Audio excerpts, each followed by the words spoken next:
course, I'm on course. Vader nigga strong with the force. She a keeper, though I'm known for divorce. They say you never fail as long as you fall forward, but I don't be falling forward. I never did fall forward. Now I don't be falling forward. Yo, what's good, man? Welcome. We back in this thing again, man. We back on it. Y'all know we podding, as the kids like to say. Before the internet podcast, man. Shout out to the boys. Shout out to my guys. Man. What's good with y'all tonight, man? What's good with you? Goody. We out here. Yep. We outside a little bit. Feel good out here in Cali. 80 degrees all week. We outside. Oh, you talking? It's 30 degrees out in North Carolina. Yeah, you know. I was wondering. He said what? He said how much?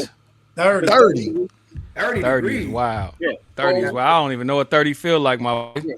Yeah, ice on the windows. You put your head in the freezer. That's what it feel like. Good. No, it was a warm day, but that was crazy. He said put your head in the freezer. It's wild. But yeah, no doubt, baby.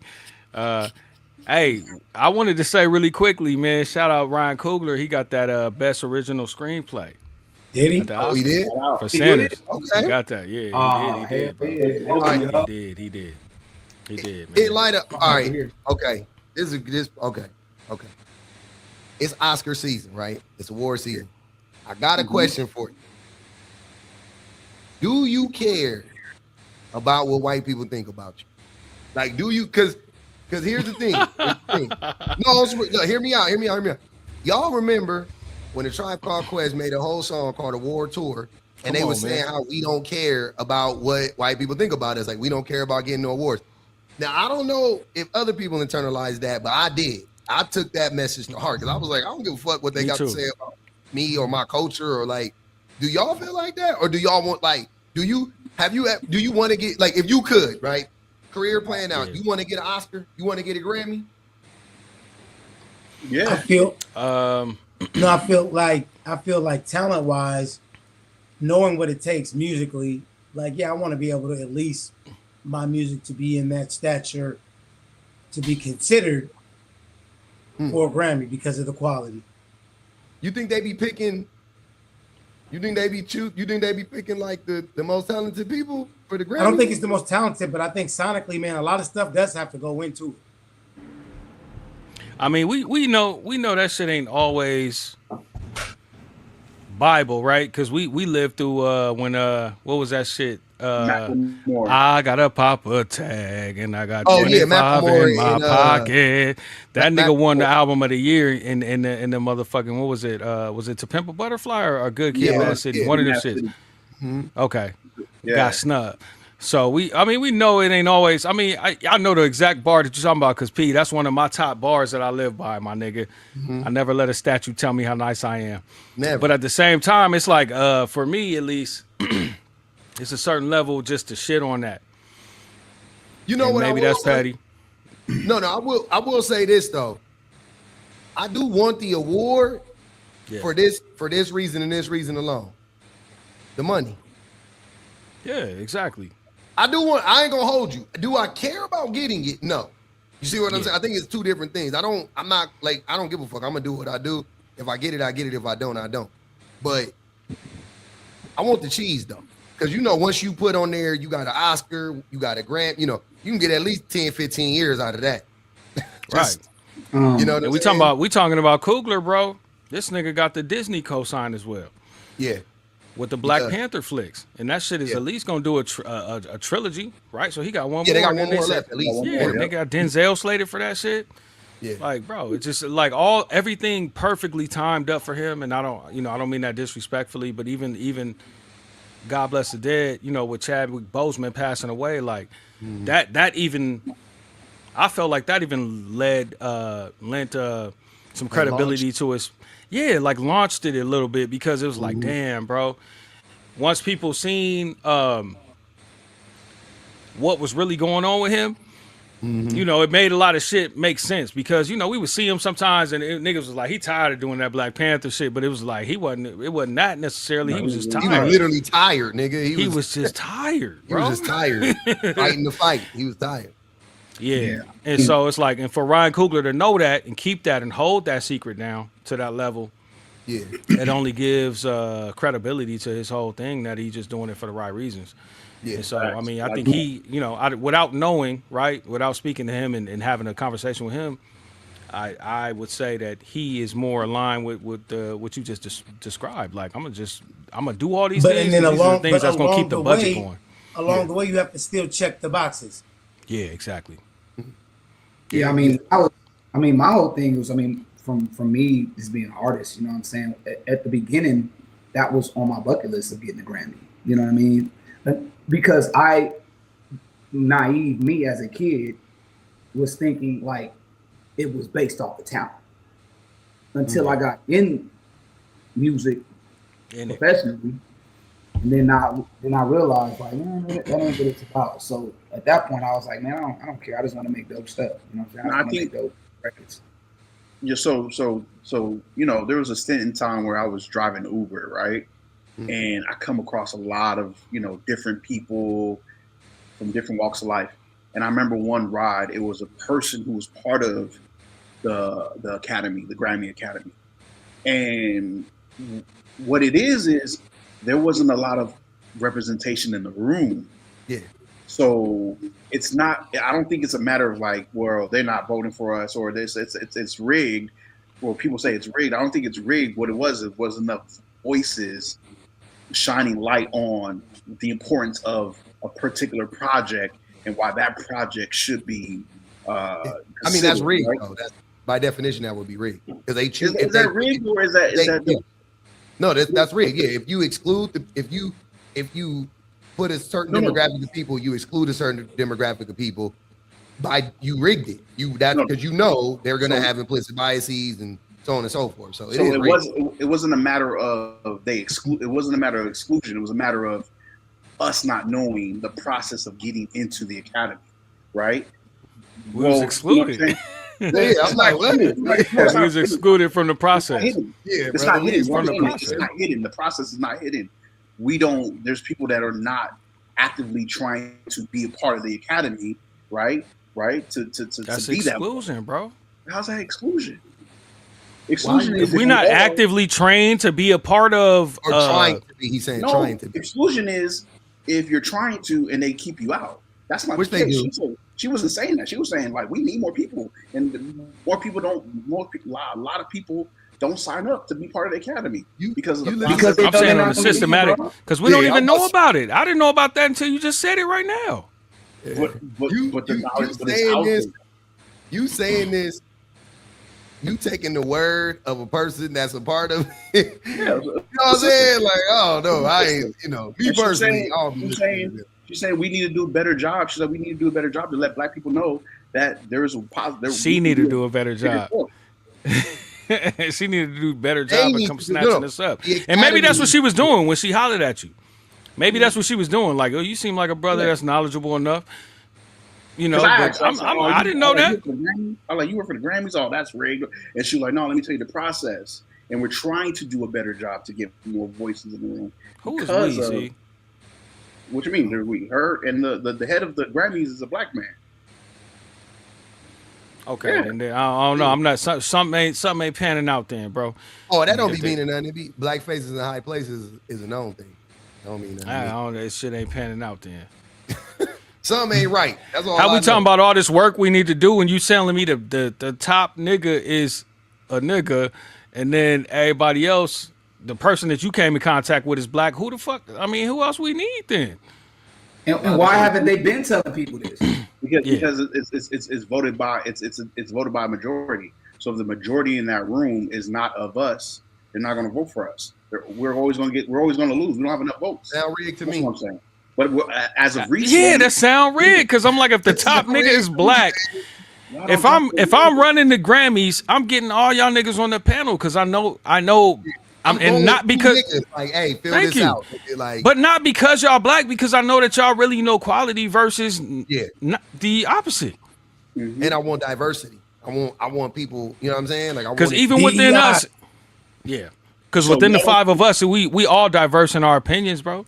Mm-hmm. Y'all don't think even as black men, the recent Grammys have been more true in line of the industry? I wouldn't know. Performative level, probably. Name what you think. Name about what the whole situation about the Grammys about that. About the recent Grammys being more aligned with the winners. Like they getting it right. Yeah. Because I swear to God, this conversation I had with her a couple of years later, it was happening. Because this was about, I would say 2021, right after COVID. And then 2022 seemed cool, 23 seemed cool, 24 seemed cool.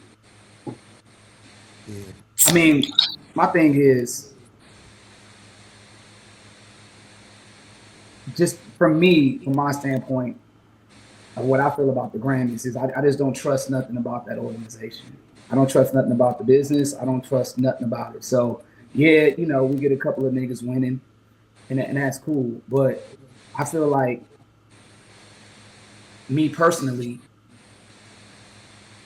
what you're saying, Nos, is about, like, this is why I don't trust it. If there's two people of our color in high places, and you're telling me we need to know more about it, they had the opportunity to then tell us about it. Yeah, that's untrustworthy to me. Right? She almost like pillow talking with you. You feel what I'm saying? What she wish she could say in the loud room, but she can't say it in the loud room, so she's saying it to you because you a little brother that's cool. Yeah, you in the whip. If you don't stand on the stand, nah, I just think, like I said, for me, my Grammy thought about it now is I used to be like, man, I would love to be a Grammy because it kind of, like you said, you checking the boxes, right? Like, I'm talented enough to where my music is impacting the world in a way, or at least the States in a way, to where you're putting me on this pedestal with everybody that I look up to, and just in a room of its own from all the hard work. Because everybody know, nigga, making music is tedious as hell, dude. It ain't you don't know when you're gonna make it. It ain't like you go to college for 4 years and you go to the pros. Like, it could take 10 years, it could take 15 years, it could take 2 years. You don't know, and just the work you put into that. To have somebody else decide whether you deserve that award or not even based off talent, like, that made me feel somebody who couldn't make what you just made. Mm-hmm. They don't even listen to the music, bro. Somebody decides the Heisman. Somebody decides every award, bro. Yeah. I've been in meetings, bro, in the past, with executives, bro, and after we got out the meetings, we'll let them listen to music. This is like Elite days. The Elites. We let them listen to some stuff, right? And they'll be like rocking with, like, yeah. And then they'll go back and call us like 2 weeks later and talk to my manager. And they'll be like, yeah, man, I don't really listen to it. I let my kids listen to it. They love it. So let's talk. But you said in the meeting and said how, and was trying to dissect the music. So that let me know you didn't really know what you was talking about. And you let your kids decide. You don't even listen to the music. Nobody up there. I guarantee you, everybody up there in the places where they're signing checks and can dictate, they're not really listening to the product. They're not. That's unfortunate. Yeah, because if I'm the broker at the real estate, I don't go out to the properties. That's what I'm saying, nigga. That's what I'm saying. But you can decide what you can put a gauge, or you can put a number on what you feel my music is. Yeah, I think that's different. You're not the only one I'm doing that for. No, I know, but your job, nigga. My job is to decide what you niggas is worth. Yeah, but that's not. I think this is different, but I don't know. I don't think it's the same. I think that most awards are inherently flawed. Especially any major award system that I've seen is flawed. It's for MVPs. Whatever, all NBA, all this, all that stuff is Kobe, all 2026 and 2010. Whew. To an artist that for an artist that, like, that really kind of like puts us in the space, because we do a lot. We're trying to make the best product we possibly make. Well, I think we all understand that, bro. In this cipher, definitely. I don't think nobody ever. But I'm like, anything. Are we mad at Hit Boy and Nas for winning? I love Hit Boy and Nas did what? I'm happy for them when they won a Grammy. Nah, it was yeah. That's why it'd be stuff like that. I'm like, wait, what you mean? Nah, win a Grammy. Yeah, it was. What's wrong with that? That's Montana and Queens. I'm happy. I think Tony Nas Fontana years ago when he did Nas, it was written, but they making up. I feel like sometimes it's makeup Grammys. Yeah, I ain't going for that shit. I ain't jacking that shit. Hold on, it ain't makeup Grammys. Don't give me no makeup shit. Nah. But like, I can't be mad at Nas getting it now, like or Hit Boy getting it. Like, at least we getting it. And that's inspiring the next generation. Like, hey man, I look like Kendrick got like 25 Grammys, 27 Grammys. Who? Kendrick. Yeah, he I know everybody in here don't subscribe to him, but he got a lot. Got a lot. Who don't like Kendrick in here? You. I like Kendrick. Whoa. Everybody say you. In that. I like Give me that on the real, Jay. Everybody say. What else does he know? Me and B be talking about that shit all the time, nigga. I been fucking with that nigga. I get good kid, Mad City hard. That nigga Kendrick got some bullshit, but the nigga got mostly tight shit. The nigga got, I don't like that. What's that one weird album he got? Where the Mr. Morale shit, I don't listen to that shit. And I don't listen to I'm a good kid, Mad City, and then damn, that nigga Kendrick. You don't like To Pimp a Butterfly? Joints on there. It wasn't my favorite. That shit go crazy, bro. You know what it was? I underestimated the production. That's what really needs to be shined a light on. Yeah, Terrence Martin. That production brought that whole album. Flying Lotus, Thundercat, Terrence Martin. He used everybody, bro. Think about even all our homies have produced. There's 1500 on there. 1500. Willie B, even back in the day. Yeah. Who? On there. Section 8. Is my nigga Like on there too? Like is on Good Kid, Mad City.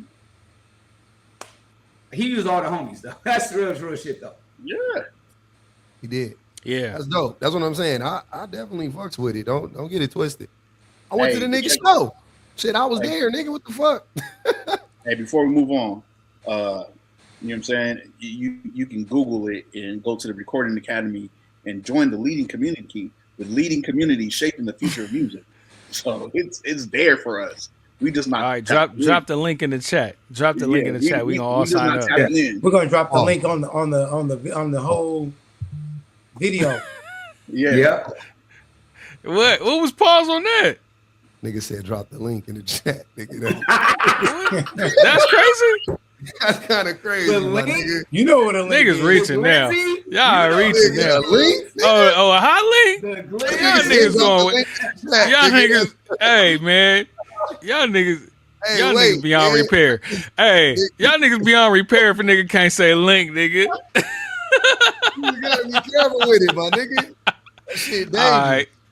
That's crazy. I ain't never heard a link, bro. You dropping the link in the chat. Y'all niggas diabolical. It's because I said drop. What if I said, what could I have said better? Slid. That's crazy. Slid the link.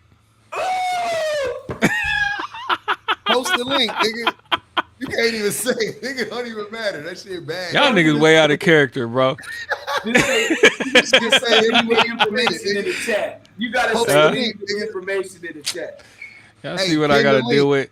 Hey, y'all see what I gotta deal with, man. And this is and I'll give y'all some backstory. This is because this carried on from earlier. The niggas was being very immature. And I was trying to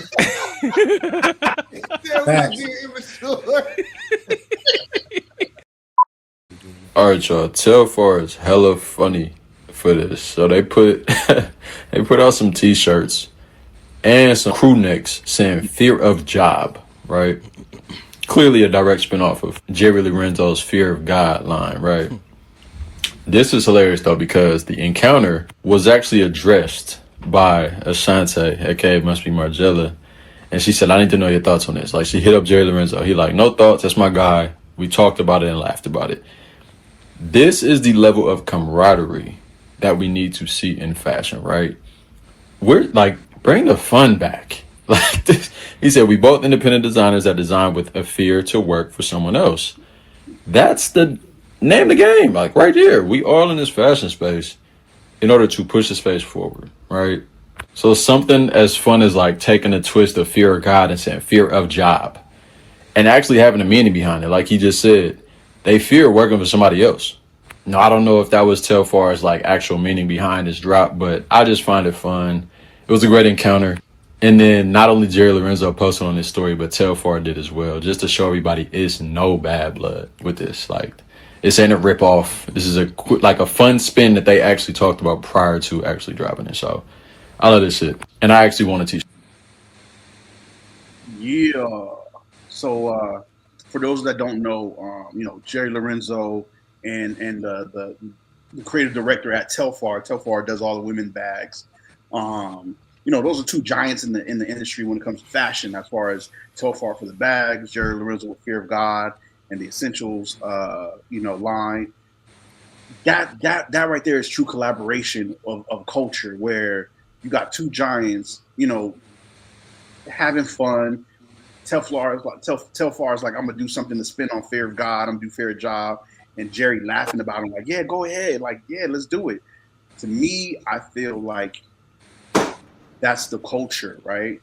And in the same week, you had the announcement of Off-White going into Costco, right? And the way they announced it was, the head buyer for Costco says, got a brand new brand coming into the store. He pulls out a sweater out of the box. Fear of God, Off-White. Off-White. And everybody's like, what? So, people are talking. I think Papa Yang, shout out to Papa Yang. That was the gentleman that's talking right now about the Telfar situation. But he was like, nah, this is not the move, because, like, if we all know Virgil was a storyteller, and he documented the process of from the beginning to the idea to the final execution on why something happened. Because this is something that Virgil will want to see, as far as accessibility, where people have access to the brand Off-White. But I think the execution and how they put it out there, it just gave very, very much Vulture vibes versus culture vibes, where they're not telling the story right. So I'm gonna ask my brothers, because before the internet, we had our brands. We had the Sean Johns, the Rockawares, the Echoes, the P&Bs, all the fly brands, and we had LYC. Exactly. So the way we represented our culture, the way we even seen it out there in the world, it was on cold. Do you guys feel that the internet and social media has given too many people access to our drip that don't deserve access to our drip? Y'all let me know if I'm tripping, or do I have a point? Absolutely. Yeah, well, we have to put it together, bro. Multiple places, multiple malls, all that. Every mall didn't even have the same clothes. So the accessibility we talking about now, you have to even know where to go. Did you know where Fashion Island was, or Main Place, or all the like little ducked away malls that had the like a lot? That's how we used to piece it together. Now, like you said, it's in Costco, bro. You could go to Costco with your parents and grab some Off-White. We would have had to wait in line for that, So I think the accessibility definitely waters down. But I think that now, if you're of the culture, you're not trying to even grab those pieces. You're more still trying to do it the way we did it. Yeah. What you think? A couple ways, man. I think I agree with Nosa.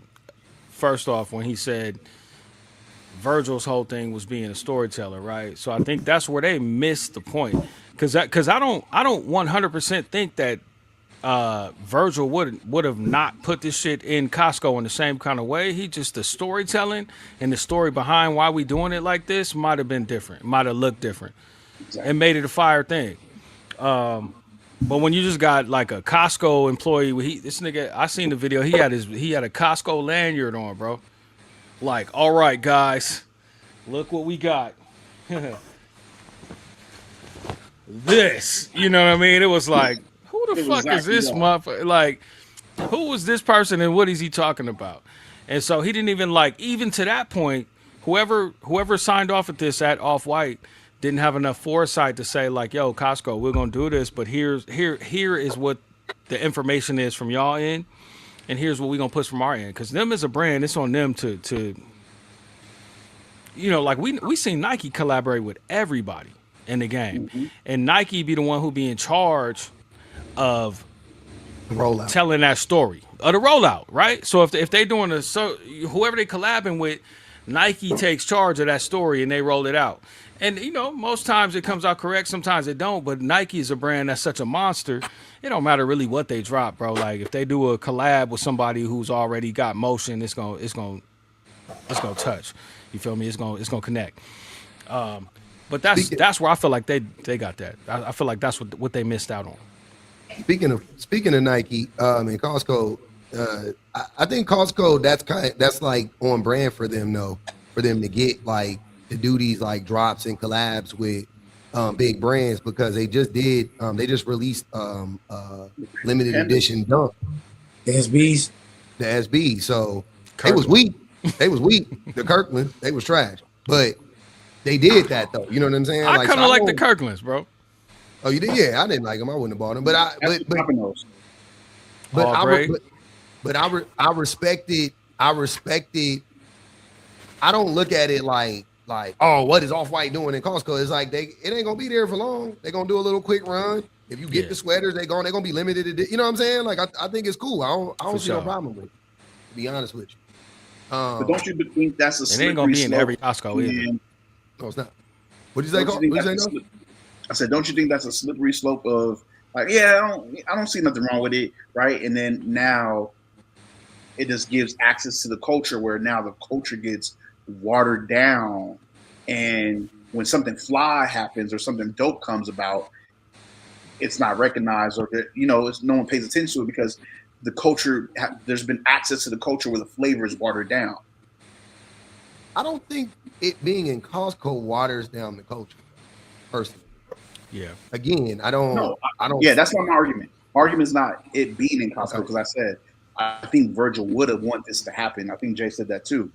But I believe in the way you deliver it, the way you present the collaboration. Like they should have did a better job. And the fact that they just dropped the ball on both ends, Costco dropping the ball because they're not being in tune with the culture. Off-White, new ownership, because Off-White has new ownership.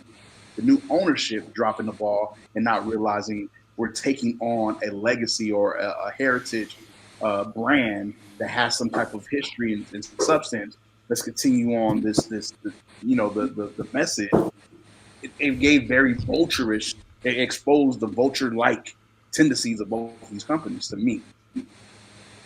Oh yeah, I don't know. I didn't get that. I mean, they're capitalists at the end of the day, and I don't think Costco, to be honest with you, of all the companies that I would consider to be like vultures, Costco wouldn't be at the top of that list. They don't even. That's not even they get down. You know what I'm saying? Like they usually more like with the people, low key. As far as corporations go, they not like Walmart. You know what I'm saying? They're not like Target. They the opposite of that. They the ones that be like, we gonna keep hot dogs $1.50 no matter what. You know what I'm saying? Like they be looking out for the little guy in certain ways. So I don't know. I don't think this is I don't see the vulture part of it. I don't know where's the vulture happening, because again, it's a limited edition thing. And also Off-White, as far as I know, ain't even who the fuck owned. You just said it's owned by some new people. It sounds like it's owned by some white people. Virgil dead and gone. He worm food. It's one. I believe it's one of them holding companies, right? Like one of them companies that got several brands that they. I don't give a fuck what they do. To me, that's where the vulture aspect comes into play. They're the vultures. The people that bought it. Yeah, they're the vultures. Yeah. They're capitalists. Right. Yeah, I was gonna say. Yeah. Yeah, I think from the Costco aspect. Sorry, name. From the Costco aspect. I mean, I wouldn't expect them to have done nothing differently, other than to say this is a new brand that was presented to us and we see the value in it and we're going to process it as such. I mean, I don't see no problem with it either. I really don't have no problem with that at all. And to piggyback off something that Nos brought up in the question is as far as we allowing people who aren't of the culture to comment on the culture and to create this stir of the culture. You know, it's the same thing in sports, P. Like when we allow, like for example, with hoop, like we allow people to have voices that's never touched the basketball, but yet the media allows them to comment on professional basketball, and they've had no professional experience, no college experience. They just went to college, did a degree, and feel like they can look at numbers and stats and analyze the game like that. And it totally waters down the perspective of the fans on the sport of basketball. You know what I'm saying? So piggybacking off that, it seems like it's the same thing that's happening with fashion, where the media, social media has created a voice for everybody. Everybody can speak now. Everybody can say something, press post, and if enough people feel like they agree with that opinion, you become a voice all of a sudden. You become a valid or a valuable voice or a valid voice to listen to. And I would say that this is what I think I align with. Best music days are behind them. I think generally it seems to me, unfortunately, You think Ye's best music days are behind him? I think generally it seems to me, unfortunately, I think our genre's music is the best things, but I don't have any faith in the creators to make something better than what's been made. I have no faith in any of us. I'm talking about all of them. Everybody that makes music that's coming, I don't have any faith of them to make anything better than what's already been made. I think the best music has already been made. I mean, I've been saying this for a while, but I don't think people actually understand the effects of capitalism on art, whether it be basketball, sports, entertainment, it don't matter. People don't, and we are in late stage capitalism. So the art is reflecting that. It's very stagnant across the board. It's not that people have ran out of ideas. It's that the machine only will allow certain ideas through.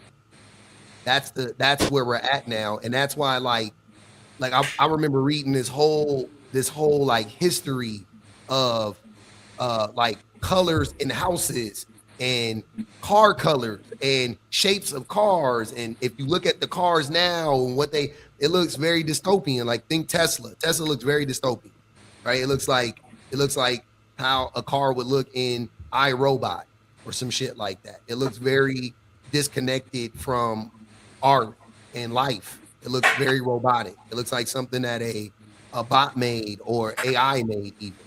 That is where we're going to. Somebody posted something the other day too. This lady I follow, she's a doctor. She was saying in the future, like in the near future, all your favorite music is going to be made by AI. All of it. That's what she said. She didn't. She said. Well, it's almost like.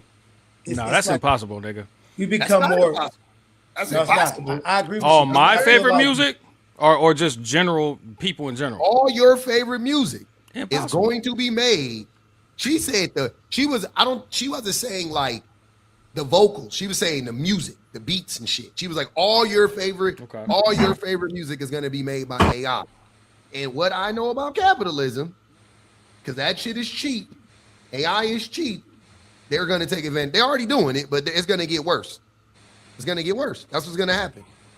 I feel like with the capitalism, to expand on that, it's made us more domesticated mentally. And so you don't even think outside the box. Like everything, all the thoughts and all that are brought to you every day. You don't even have time to be creative. A lot of the creativity is gone. The opportunities to create are gone. Mm-hmm. Spaces to create, and then even opportunity so that when you do create, there's money so you can still feed your family and things like that off of the creation. So it's like we're domesticated. I don't know if y'all know the difference between a boar and a pig. Do you? Yeah.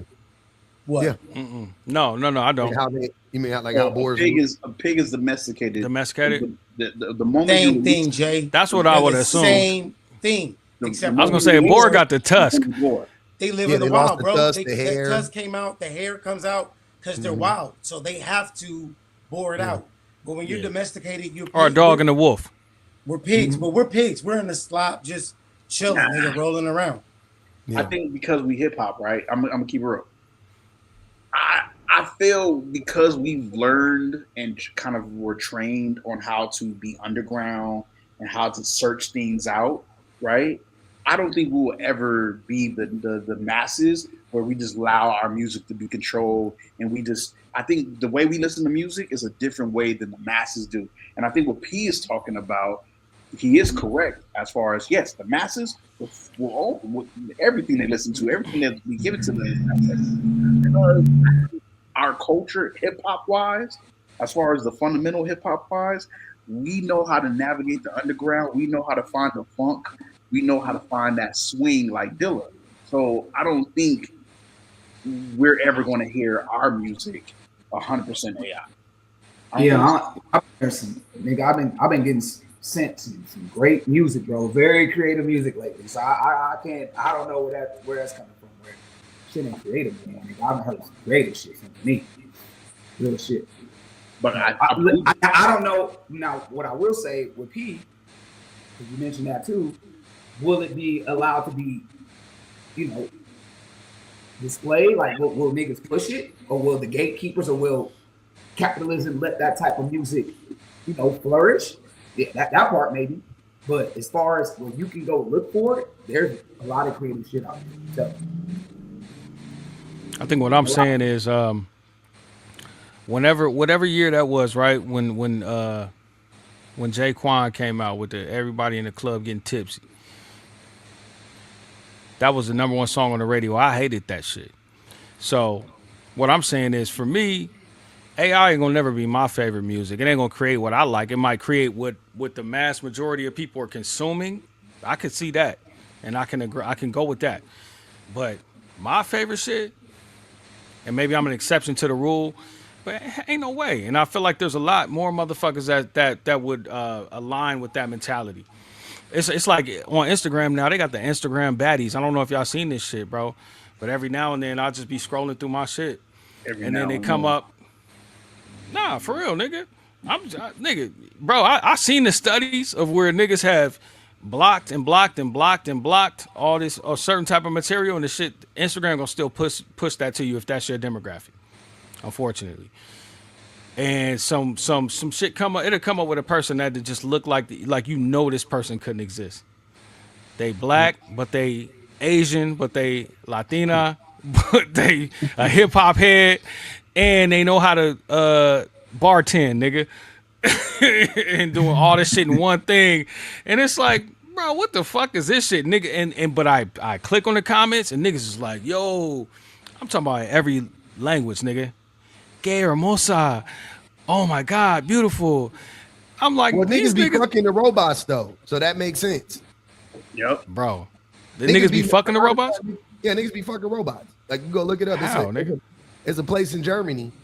They got these robots, and men be fucking them. You can pay to go fuck them. But here's the crazy part though.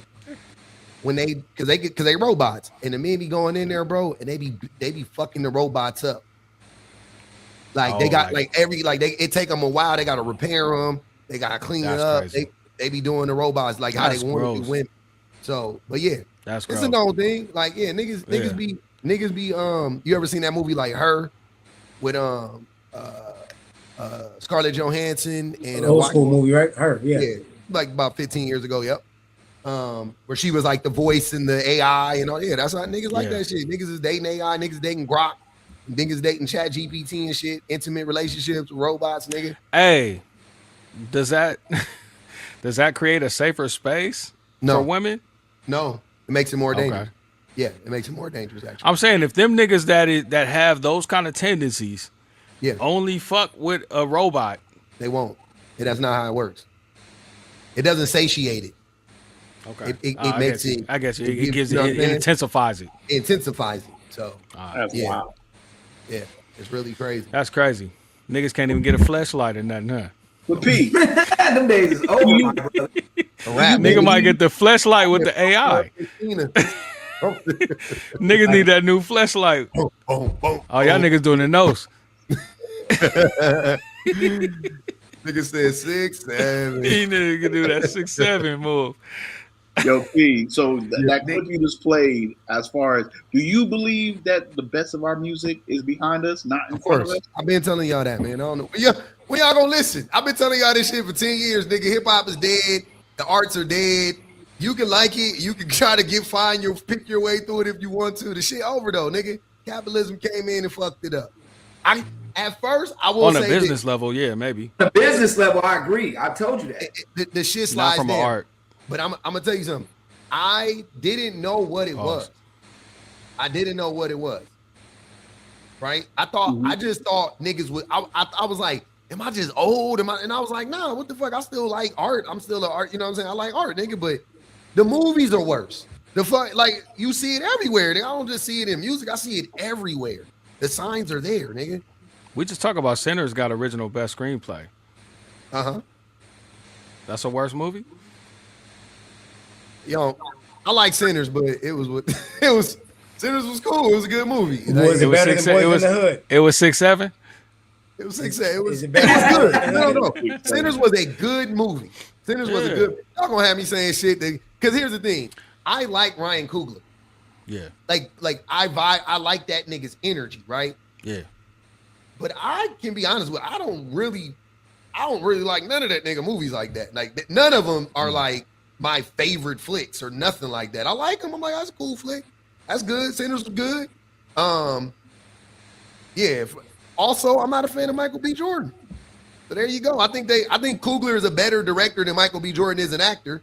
But I'm not a fan of either one art wise. But I like them. Okay. I root for them personally. That's as fair. Me. See what I'm saying? Like yeah, nigga, get your awards and I hope you win. And it ain't none of that. But I just be like, you ain't about to see. If you come over my house, nigga, we not watching nothing with Michael B. Jordan in it unless it's Black Panther. You know what I'm saying? Like, that's the only thing I throw on with that nigga. I'm not watching no Creed. I'm not watching, like, you know what I'm saying? I'm not doing it. I'm not watching Fruitvale Station. I watched it. Shit made me cry. I got mad and I ain't watched it since. Made you cry. But see, that's probably, it was powerful words, though. Them is powerful words. Yeah. Nigga, I was crying. Nigga, I was crying before the nigga got popped. Because I already knew what was about to happen. Nigga, that nigga Fruitvale was, that shit is triggering. I haven't watched that shit either, bro, to be honest. Since I originally seen it. I would not watch it. But I think that says a lot. Me. I was mad than a motherfucker. I remember reading the story, I was mad. So when I saw the movie, I was already emotional. Nigga had me at the credits. I can't watch those kind of films. Yeah, it's a lot of films. I can't even watch the Black Panther 2. I watched Black Panther 2. I like it. Oh yeah, I watched it. I did watch it, but I felt emotional on that shit, just knowing, how the nigga Jet went out. No more, huh? Nah, man, that shit was crazy. I took that shit kind of personal. Nigga Jet was looking at me like, Dad, you good? I'm like, yeah. This is a great movie. Like, like I said, man, I've been listening to for the last 3-4 years. I've heard some really creative shit from R&B to rap. And where's that? Alex Isley. Where's that? Alex Isley. He just said, Alex Isley.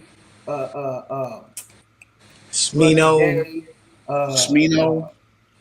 Smino. Yeah. Foggy Raw. Creative dudes, dog. Now. Oh God. Today, where they at? Jack Harlow. Nah. I don't know.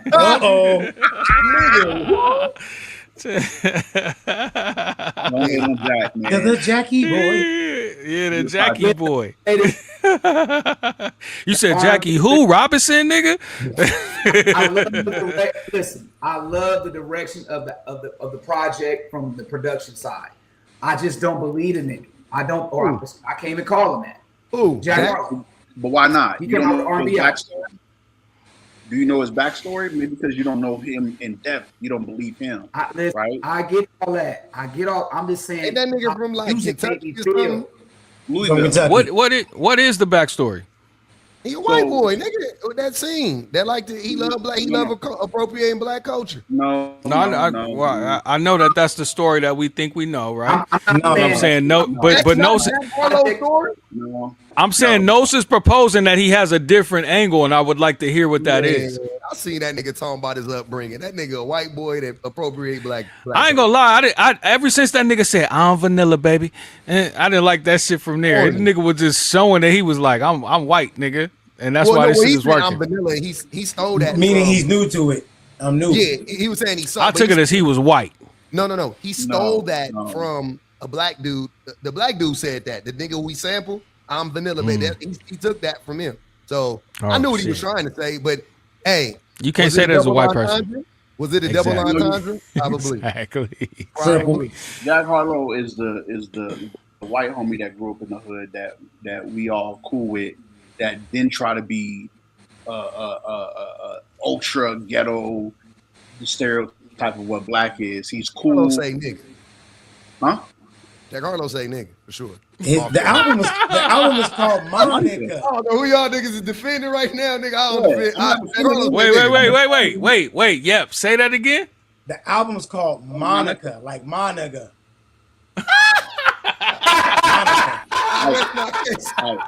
Yeah. See, type shit. You got it. Y'all got it. Y'all type can shit. that. Hold on. I heard that one. I heard that. Arguing for Jack Harlow is crazy work. Crazy work. But the music is good, bro. If you like it is. I like you like it, I love it. I love the production. Mm-hmm. Nah, he was going on for I just can't get into it don't. He trying to fill that Mac Miller lane, nigga. I don't like Mac Miller. Rest in peace. But I like Mac Miller more than I like Jack Harlow. I like Mac Miller more than I like Jack Harlow, but I don't like Pittsburgh nigga, you feel me? You're a Pittsburgh nigga though, so I fuck with him. I know I'm from Pittsburgh nigga, so you know. But why? Okay, question. I think maybe because we grew up and we saw Mac Miller grow up in the underground era, right? Why we give Mac Miller a pass of not appropriating culture, but we're not doing the same thing with Jack? I didn't say he didn't. That's why I said I don't like none of them. I've been telling y'all about that. I would say Mac Miller, at least from my perspective, and this could all be timing. I seen Mac Miller collaborating with his contemporaries at that time in a more organic way than I see Jack Harlow do. Yeah, Jack Harlow. Like I said, you believe him. Yeah. I see like Wiz Khalifa and Mac Miller have a song, and I'm like, oh, them niggas both underground. They both from Pittsburgh. That makes sense. Yeah. You know what I'm saying? But like Jack Harlow, I don't have them same receipts, and it could be that I'm an older nigga at the time that Jack Harlow came out, so I just never seen that. Exactly. Hey, I'm gonna tell you the only white boy I vouch for. The only white boy I vouch for is that white boy from Houston. Paul Wall. That's the only white boy that got what he do. What it do? He the only. That is literally the only white boy. I won't let nobody talk bad about Paul Wall. I like Paul Wall. Huh? Why? Because he's to me he's authentic, and I was always be waiting to see a chink in the armor, and I never saw it with him. And he been around longer. So I just got to watch the nigga the whole time, and the nigga just tight. I like the nigga. That nigga nice. He made good. I had the nigga mixtape when he had a mixtape with Chameleonaire around when them, you know what I'm saying, when Suave House was doing their thing. I had just the homie came from Houston, nigga brought it, and I threw that motherfucker in. I didn't know who Chameleonaire or who he was. And I was like, these niggas is tight. And the homie was like, that's a white boy. I was like, what? I was like, yeah, these niggas is tight. So I've been on Paul Wall since then. So that's it. That's the only white boy. Because he tricked you back then. He got me when I was young. No diddy, nigga. All right, there you go. Clean I'm it all right up. with Jack Harlow, bro. Project cool. Bottom line is a lot of creative stuff out there, man. A lot, and I've been hearing it. I just wish they'll get a little bit more, more burn. You know what I'm saying? I don't. I feel like I think a girl said it on social media. She like people complaining like hip hop's dead or music's not being played on the radio. She's like, I don't want it to, and that's how I feel. I feel like if you're part of the culture and you love the music, go find it, because I don't want it to have easy access. I want us to be like, yo, did you hear this new project? Did you hear the new Kareem Riggins project with the girl Liv called Jenna? Like that's tight. Like I want music to get back to that level where it's organic and it's underground. Because when it went on the radio, it got played out. I think it's time to make different. I think it's time to make a new genre, like we did. I think it's time for a new subculture to kind of come to the forefront. Hip hop been around for 50 years. You know what I'm saying? Ain't nothing really lasted that long, to be honest with you. We ain't seen it. It's been running. Like hip hop really been running for like it's been around for 50. It's been running for 40 though, like consecutive. So that's that's a good run. It's a living genre though. That's the reason why. It don't die. Jazz is still around. It's just nigga, the shit ain't what it was. You know what I'm saying? Here's my thing. Are we just talking about hip hop culture, or are we talking about? I'm talking about all the arts, baby. But all the arts. So you saying okay? I'm saying art is dead. I'm saying in mass, art is dead. Not like in your home, in your mind, I'm not saying that. I'm saying in mass, like it being disseminated in mass and being pushed out in mass and like everybody coming. That shit is dead.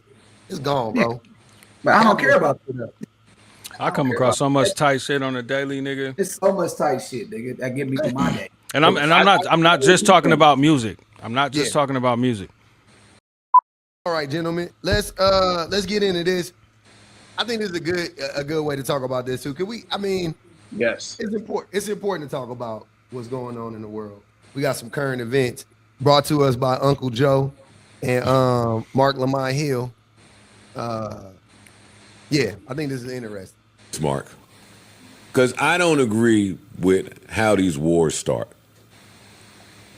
I don't agree with us being the United States of Israel. I don't agree with us being under the thumb of or in control. I'm not with all that camaraderie, Newton Haney, that fucking Netanyahu and them do. I'm not with that.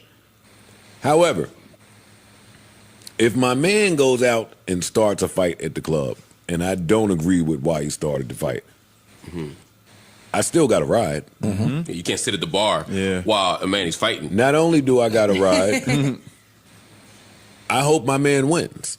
Right. Right. My question.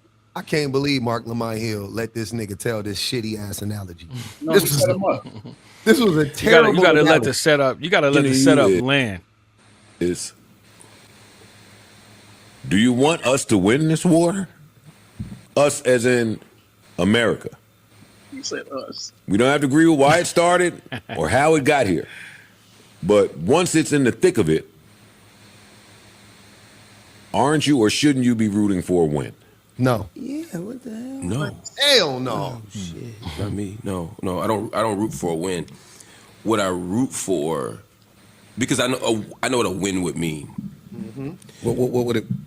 A win, because there's a way that when, as the United States, first of all, even the word "we" is doing very particular work in that sentence, right? You said no. Because I think about myself in the context of a global community as well. I don't necessarily think of myself just as a citizen of the United States, although I am. I'm a citizen of the galaxy. When a lot of us who are even disconnected from the issue say we want to win, what you're thinking about is the safety of the troops, the stability of our lives, all that stuff. I want that, but I don't want that to come at the expense of the stability and safety and dignity and the rights of other people. So as I watch this happen, I don't want a win any more than if your homie's fighting. The first thing you want, what you're rooting for, is a resolution. Facts. You'd love to come in there, cool this shit down, and be like, yo, let's get out of here. Of course, yes. That's plan A. Yes. You know what I mean? And at every moment, you're hoping, if you're sane, and as you're older and mature, you're hoping cooler heads could prevail. At some point, even if punches get thrown, you don't want to now take it outside. You don't want to go to the trunk. You're right. But in this, we outside already. Right. We outside. I don't want a loss because of what losses mean. Right. And if we're talking about Iran in particular, there are consequences to an Iran quote unquote win. What I'd like to see, in the purpose of having an international community and international bodies like the United Nations, for example, is to have people who can intervene to create some kind of resolution where you don't even have to have winners and losers, because that the very framework of winners and losers requires a lot of people to die, people's land to get annexed or taken, etc. What does a Iran win look like here? So that's it could look here. It may not look that different, except for the number of people who die. Okay, I'll give you a concrete example. Think about Vietnam. The United States lost the Vietnam War. Right. Just by any objective measure, U.S. lost the Vietnam War. Facts. So if you say, what did that mean here? Well, it meant a lot of our uncles and aunts and friends and relatives died. Got it. You know, and there was an economic cost for the war machine. And a whole lot of people got rich from that war machine here. So it also strengthened the gap between the have-nots and the have-gots. Those are the kind of things that I don't want to see. You know, but the Vietnamese won, but for the Vietnamese, winning kind of meant resisting the imperial power. It meant making the U.S. say, you know, fuck it, this ain't worth it. You know, it's like if you keep bullying somebody every day and they can fight, at some point the bully gonna look for somebody else. Even if ultimately they don't lose, they don't want to fight that hard all the time. So an Iran win could just look like resisting and keeping their land.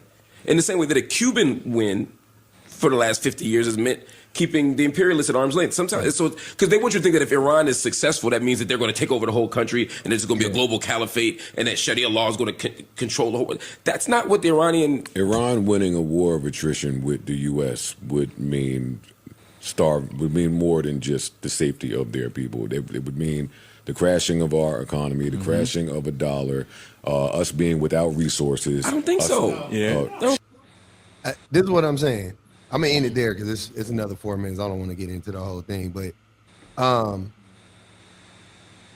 this is why Mark Lamont Hill being on Joe Budden's podcast is important, because prior to Mark Lamont Hill being on there, Joe Budden was probably the smartest person in the room at any given time, and you see how stupid Joe Budden is.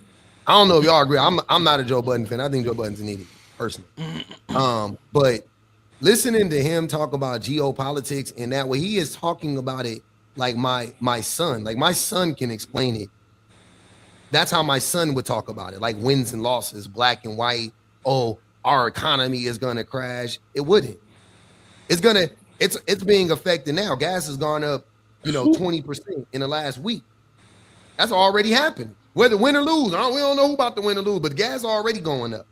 People are about to die because of that, because the gas price is about to skyrocket. That's going to set off the chain reaction. People don't even know how oil, how much oil affects our day-to-day lives. It's way more than at the pump. You know what I'm saying? It's medicine. It's all types of shit. So people talking about it in a black or white way, like, oh, it's a win or a loss, it's reductive to say the least, right?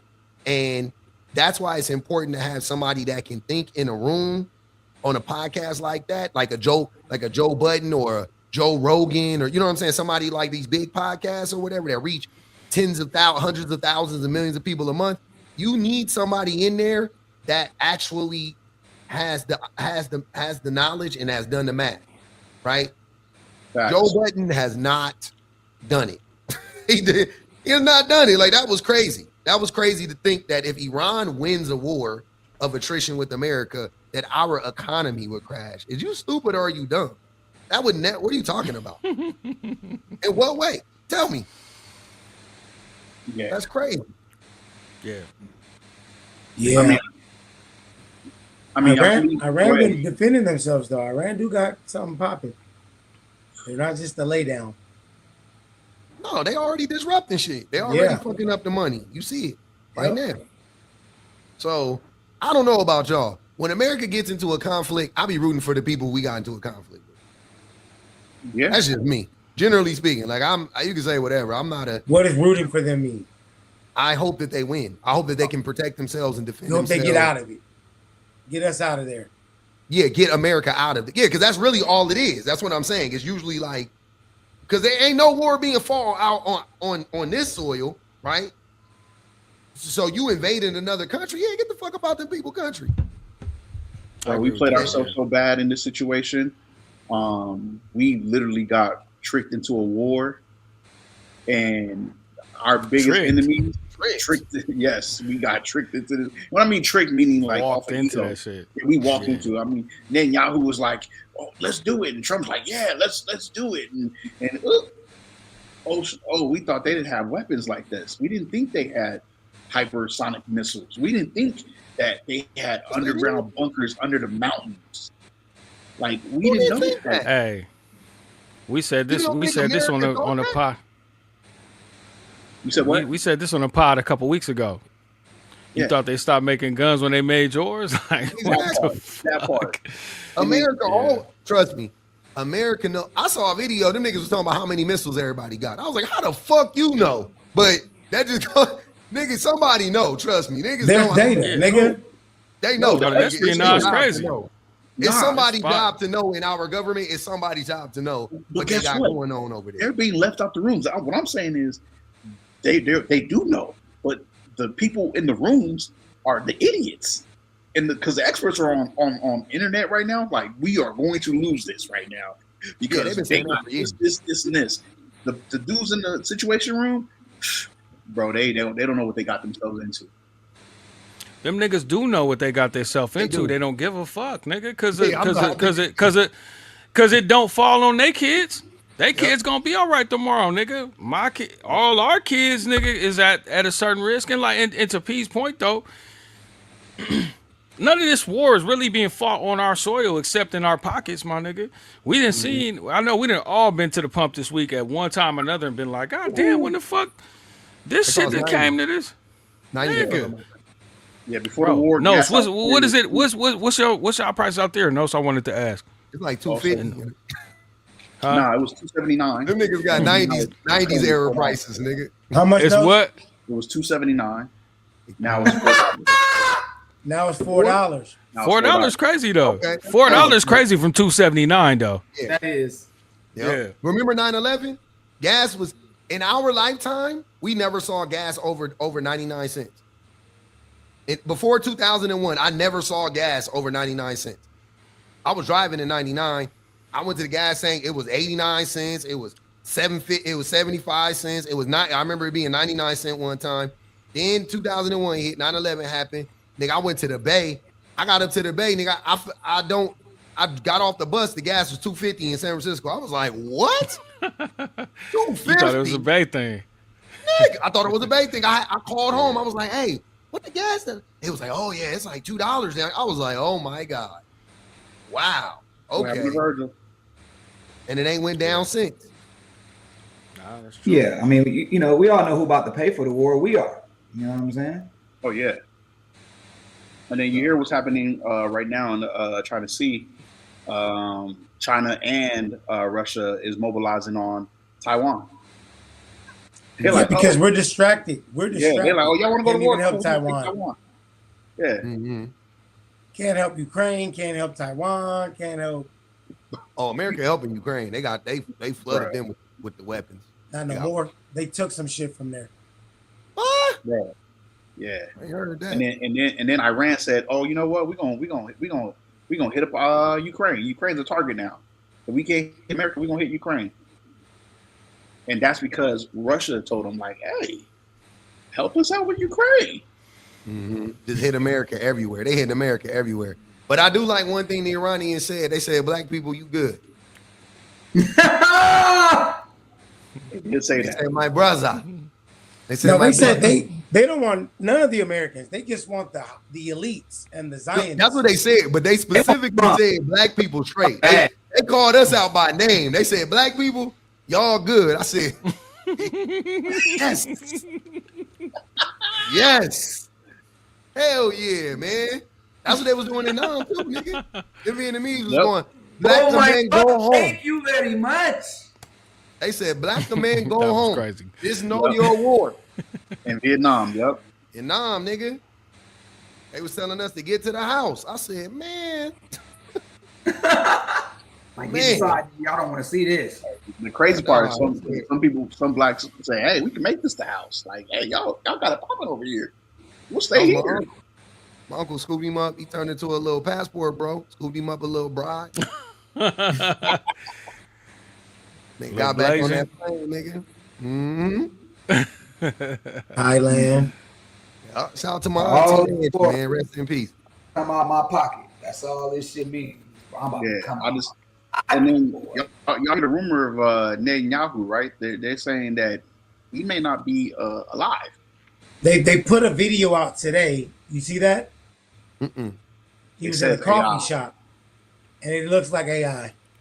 Because he picks up the coffee, and it's full Never to the top, spills. and it doesn't spill at all. So they saying they got him? Yeah. The reason they saying they got him They is because destroyed his house. they said what happened was there was a bombing that happened, and he was there, and they was doing a live coverage there, and they're saying the Iranians was like, oh, he's there right now, get him. And they said after that live coverage of that news coverage with him being on the ground, they said he hasn't came on camera and spoke to the people. He could be underground too, like that. They got him with the pop smoke shit. They got him on the pop smoke shit, nigga. yeah. Nigga done exposed his. And what did you even like? What did you expose his right 20? Now? Yeah, Doom. Man, That's a cold game. And I say that with respect. I say that with respect. I didn't say that. Say, okay. Respect. That man is a demon. You talking about I'm talking about Pop Smoke. You talking about Pop Smoke? Yeah, I said the Pop Smoke part with respect. Oh yeah, Pop Smoke. Yes. Yeah, man. It's a cold game like cocaine out here though. So I just really, for me, I don't be fucking with the I don't like I've been in Mark Lamont Hill shoes a lot of times. Let me put it like that. I've been in a lot of rooms where I was like the only nigga with like some sense, and you be talking to a room full of niggas that don't got no sense. Like, it's a difference to disagree. I'm not saying that, you know. Nigga, you think nigga LeBron's the GOAT, I think Kobe, that's, you know, that's whatever, nigga. We can argue that shit, nigga, whatever, right? But I'm saying, like, Kobe. You know, you done been in them rooms where like it's 6-7 dudes in there and none of them niggas know what they talking about, but they got very strong feelings. Very strong feelings. And you're like, let's see how this goes. And then, you know, you got trying to have a conversation and they just saying like weirder and dumber shit. And, you know, they go to Joe Budden round. Like the thing that pissed me off was that analogy. And his analogy,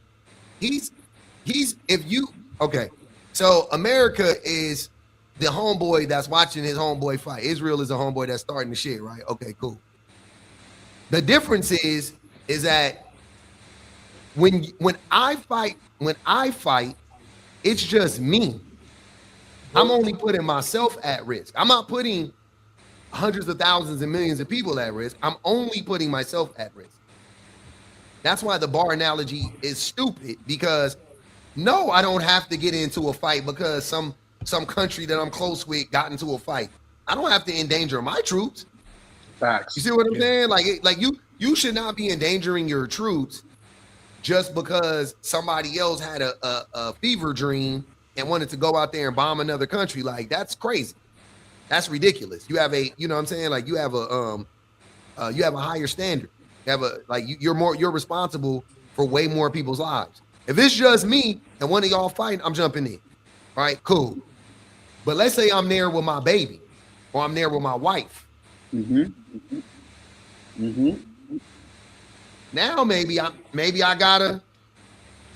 can't get active. Who I'm gonna leave my baby with?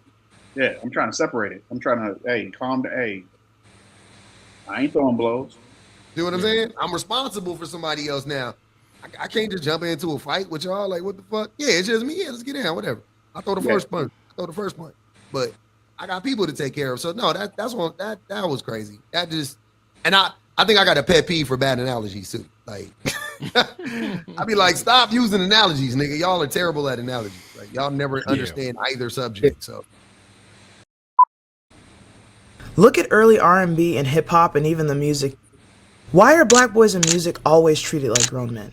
Look at early R&B and hip hop and even the music today. Lil Bow Wow was a great example. Look at his music video for Take You Home. He is a child, yet the song is about romantic pursuit instead of childhood, and even features grown women wanting to take him home.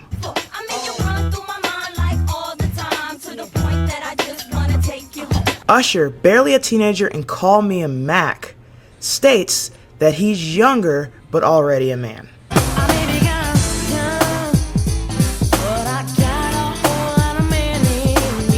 Chris Brown was still a teenager when Gimme That dropped, and it focused on him being a young man trying to pursue an older woman or girl for you know what. Take a break, let me explain to you what your body got a young boy ready to do. What's wild is that this mirrors real life. Studies have shown that black boys are seen as more mature, less innocent, and older. This bias is called adultification. So when society views black boys as men and music treats them that way as well, their childhood gets erased. And before anyone gets on me in the comments, this is not me blaming the artist. This is about me questioning a society and culture that never lets black boys just be boys. Interesting. What say ye, Jules? You know, so when I first came across this, man, I immediately connected it to my son, Jet, right? And everybody in this cipher knows Jet. and good kid, right? Straightforward, doing his thing. But he came into a situation at school where one of his teachers reached out, and one of his teachers said, "Yo, Jet has been making a little bit more noise in class, and et cetera, et cetera." And she reached out and said, "Hey, I just wanted to bring that to your attention. So if you could speak to him and let him know, that I reached out to you, I would appreciate that." Cool, no problem. Me and his mom talked about it. We talked to him, and we got it sorted. Here's where it got interesting. So a couple weeks later, there were parent-teacher conferences, and another teacher had actually made mention of Jet getting in trouble with this specific teacher. I'm talking about somebody in a different class, right? And she said it in a way that she brought it in front of the whole class. Oh yeah, I heard that Jet was in the other class doing whatever, blah blah blah. And so it just brought that idea to my head, right? I'm like, why is he being singled out? And I talked to his mother about it, and I was just thankful that he had the support of us, right? Because we got with them teachers right away with both teachers and got it sorted, and they was tripping over their words and fumbling and bumbling and the whole shit, right? Apologizing because they knew they was wrong. You talking about a child here. And again, I need to reiterate for anybody who doesn't know my child, not a bad child by any stretch. So chill. Right. So I can get it. It's a 6-period class. So by the end of the day, they stir crazy. They ready to go. His best friend in that class. And I'm not giving any excuses, but I'm just saying these are reasons to understand he's a kid. Yeah. But that when I seen this come across my timeline, man, I couldn't help but see some direct correlation between the fact that him being a young black boy, is he looked at as more mature, more grown. So in that fact, right, to that point that the lady was just making in that last clip, he should be held to a different standard than any other kid by just saying, oh, it's 6th period, they're stir crazy, they've been at school all day, he's just a little wired up. And it just rubbed me the wrong way, bro. Like I felt like that particular teacher, that second teacher who brought it up, by it not even being in her class, she had already made prejudgments about him that she already felt the type of way about. And this was just a way for her to use it as a catalyst to get out. And so the red line between those two things is that I'm thinking, like, I wonder if she's conditioned in a way to this lady's point that, black boys are just already a little bit more advanced in the game. So he knew exactly what he was doing. Not that he was an innocent child, just being a little stir crazy, being a kid in 6th period and talking loud. She had to call him out specifically. And that just rubbed me the wrong way. So I was kind of bringing this to this group to see if y'all have noticed any direct correlation with that, or do y'all think maybe I'm just taking it personal because it's my child? No, hell, that's for sure. It's been happening since we all been through it, and then our kids go through it. I know I have two 22-year-old and a 17-year-old, and I've had to advocate for them their whole life. And both of my kids are chill, not exciting. I mean, they don't do anything. Both A students, honor roll the whole time, but from principals to admin to, we've had to advocate, and I've always shown up on campus, because if you don't, then they get treated that way, and then they expect to get treated that way. But I've always let my kids know that this is not the expectation. Like, don't let anybody make you feel more advanced or out of place or single you out because of who you are. And you do know the difference. Like, we felt it and our kids know it. So like you said, Jay, it wasn't that's for sure the situation. And we are their advocates, so we do have to call it out. Otherwise, the individuals that are doing it keep doing it, because most of those students in those situations don't have anybody to advocate for them, or they don't go home and talk about it, or somebody's not really looking at it from that perspective, and they're getting in trouble for what's happening at school. Where it's like, nah, you know what? It might not even always be you. And so, like you said, so even in our culture, if we're pushing them to be more adult, if we're pushing them in this way, then it gets translated wrong in society. Yeah, I think that's where I want to kind of speak on the situation. Me being in the retail store, or, you know what I'm saying, where I see, you know what I'm saying, young kids come in all the time. It got to a point where there were certain things that I refused to buy or order for the store because I felt like it was pushing a certain message and a propaganda to the youth that I felt was detrimental and dangerous to them. For example, the whole ski mask thing, where, you know, I had kids that were like 11 years old, 10 years old, coming to the store like, y'all got ski masks? I'm like, you're 11 years old. What do you need with a ski mask? And then not only am I telling that to the kid, I now look at the adult who he's with and looking at him like, you allowed him to come into a retail store to ask for a ski mask? Like, I think there's a disconnect where, you know, we try to tell our boys to be men and we want our boys to be grown and, you know, we want to be like pals, but they're babies, they're children. And I feel like even to the point where, you know, you got certain mothers, the way they dress their kids, or certain guys, the way they dress their kids, like they try to over mature them when it's like, nah, let the baby be the baby. You know, if you want to wear the Mickey Mouse shirt and the cartoon Black shirt, Panther shirt, yeah, or Spider-Man, let him be Spider-Man, let him be Superman. You don't have to be a grown man wearing Jordans and the skinny Nike jeans. Tech. Yeah, Nike Techs. Like, I feel our society. I got my baby in them Nike Techs. I ain't gonna, you know, I feel like our society sometimes we make our children, our boys, look like adults as well. You know what I'm saying? So I want. Go ahead. No, I will say that. So I think there's two different conversations happening here. Everything that y'all saying about like how black boys are treated, especially in the system, I agree with, without a doubt. I agree. Like we all, again, like Yeb said, we all experience that personally, and you know, having sons, we, you know what I'm saying, definitely we all have seen it, right?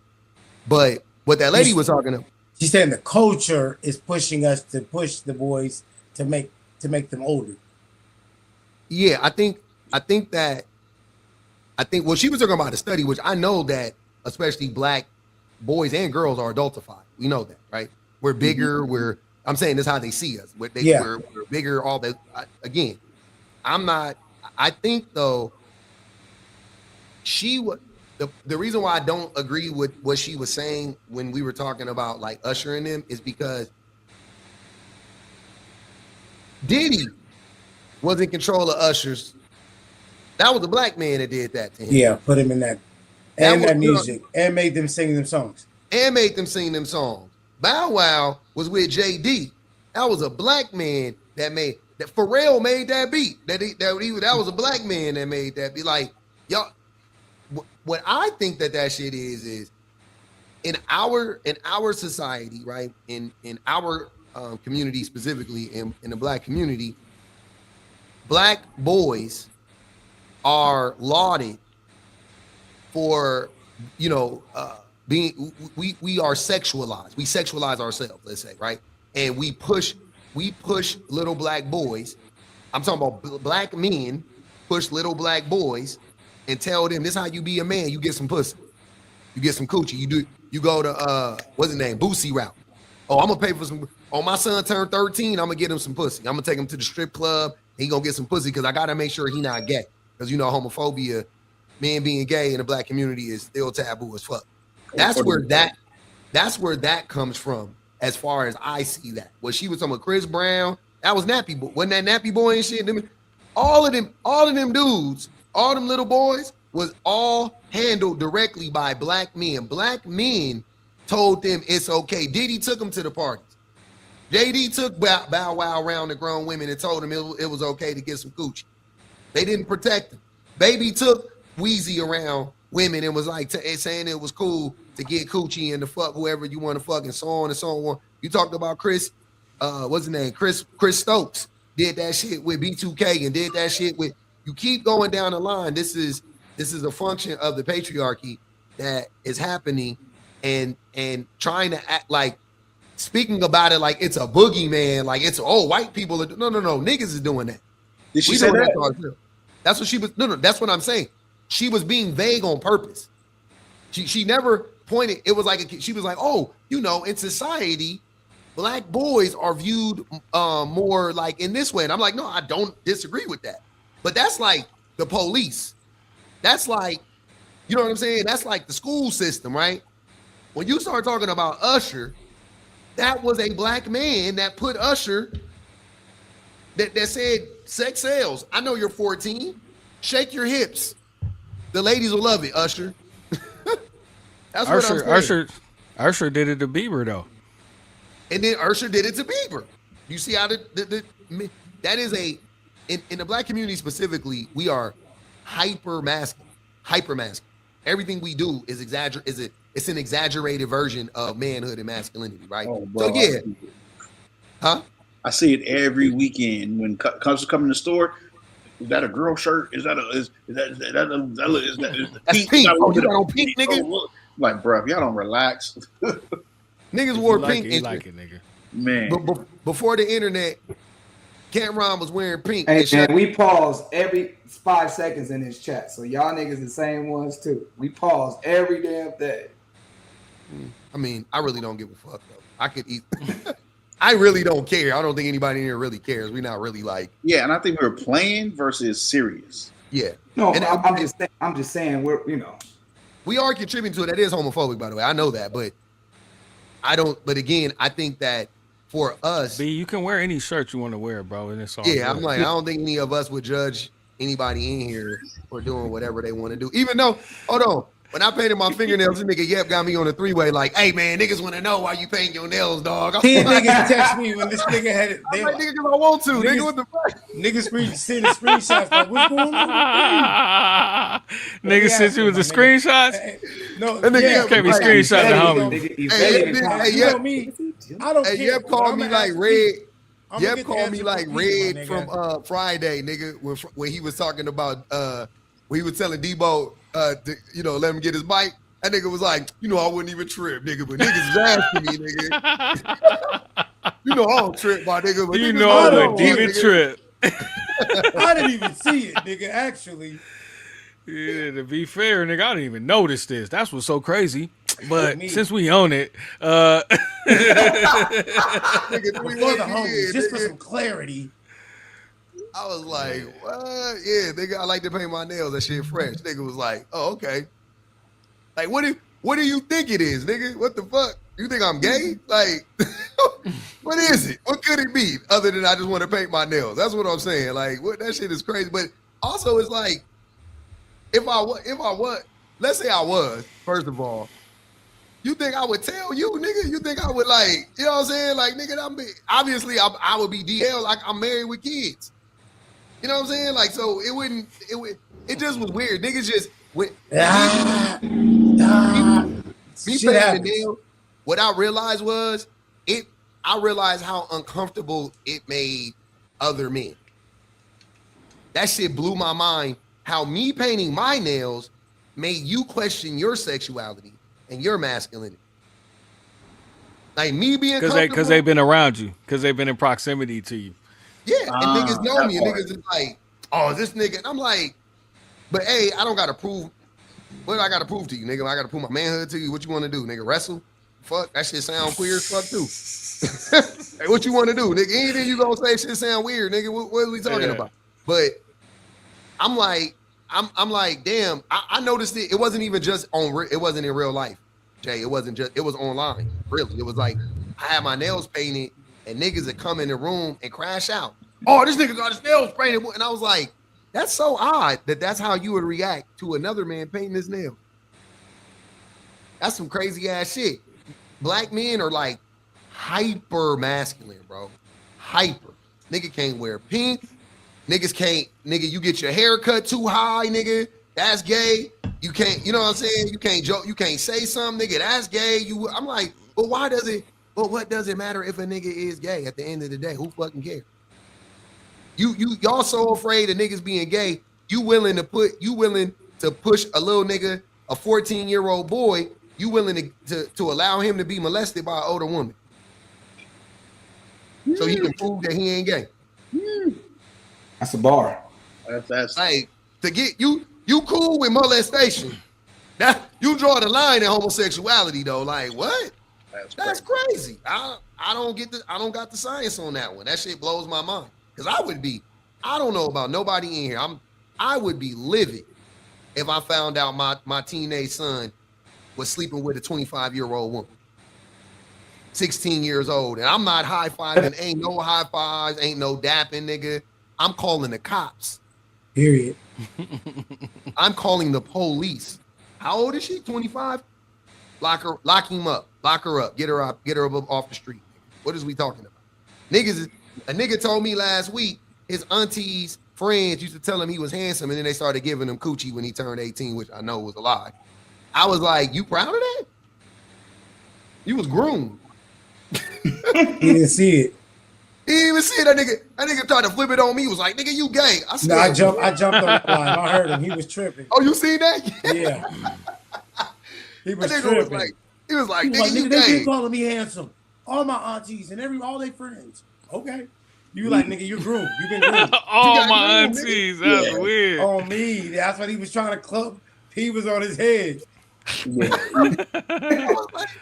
Hey, but when that light go see a therapist, my nigga.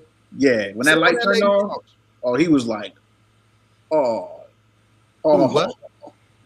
What happened? No, I'm just saying. After that cough, after he got off and thought about that, he was like, "Oh my god." Oh yeah. No, he ain't think about that shit. Nigga, he a goofy. No, he thought he was in the right, bro. He did.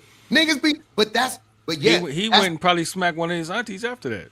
After that, just to cement the. How many niggas do you know like that? How many niggas do you know that at our big ages would brag about getting a virginity to by a 30-year-old woman? You know how many niggas I know? Nigga, a lot. Nigga, I knocked down. I'm like, nigga, call the cops. Right. Write her up, nigga. That's crazy, bro. Like, I would be just as, this is what I'm saying. I don't know where niggas' heads is at. If I had a daughter and she told me she was sleeping with a 25-year-old man, if I had a son and he told me he was sleeping with a 25-year-old woman, if I had a son and he was fucking a 25-year-old man, or my daughter was fucking a 25-year-old, I don't give a fuck. I'm calling the police. That's nasty. Let's call the cops. Let's get the police involved. That's crazy. And niggas is bragging about it because it's accepted in our culture. It's accepted. Young nigga getting old coochie. That's right? That's a pass. Hey, high five, buddy. Yeah. Dap them up. I don't dap niggas up. Attaboy. Attaboys. That's why that's why I'm saying when that lady was saying that, I was like, I don't know if this is that you know, would you describe? What Nose would you describe? That was that scenario. The adultification, but yeah, I'm with that. The police pulling up and executing Tamir Rice on the spot, that's what she talking about. I'm with that. Bow Wow dancing to a Pharrell track with grown women in the video and his black male handler standing right there, that's on them. Hey, did y'all peep that shorty had the whip? Yeah, in her hand, she had a the whip physical whip, nigga, in the Bow Wow video, bro. She had an actual whip, nigga, to the point that I just want to take you home. I'm like, damn, that's crazy, the motherfucker. Yeah, I feel this is the platform, you know what I'm saying, of Five Brothers. I think we do got to address our culture and our society, you know what I'm saying, doing that to our young boys. Because, again, it's always left upon the boogie monster or the vague society. Like, no. Let's talk about us. All right. Yeah, it starts with us, nigga. We would if the daddies didn't allow it. Ain't nobody putting my son in no video with no grown ass women. Unless they teachers. You know what I'm saying? This is age appropriate, nigga. You ain't about to put my son in no video with no scrippers. Are you crazy? No. And the content they were singing. The content, nigga, like what? Nah, bro. Hey, my son started making music. I want that nigga making the equivalent of my lip gloss is popping. My lip gloss is cool. That's what I want that nigga. Whatever that version of some that Jack is. Harlow shit. Nah, see, nah, don't do that. Hey, that nigga had me, then he lost me. that Macklemore? You want him on that Mac? I gotta pop them tags. I'm gonna pop I got some 35 tags. in my pocket. Yeah, Hey, that's that Macklemore. Oh I my give you that God. Macklemore. All right, man. Let's wrap this thing up, man. We got another one in the books. BTI, man. We back in this thing next week. Love y'all. One love, one thug. Shout out to the boys, man. Hold your loved ones tight. All that good stuff. Yep. Yep. Yes, sir.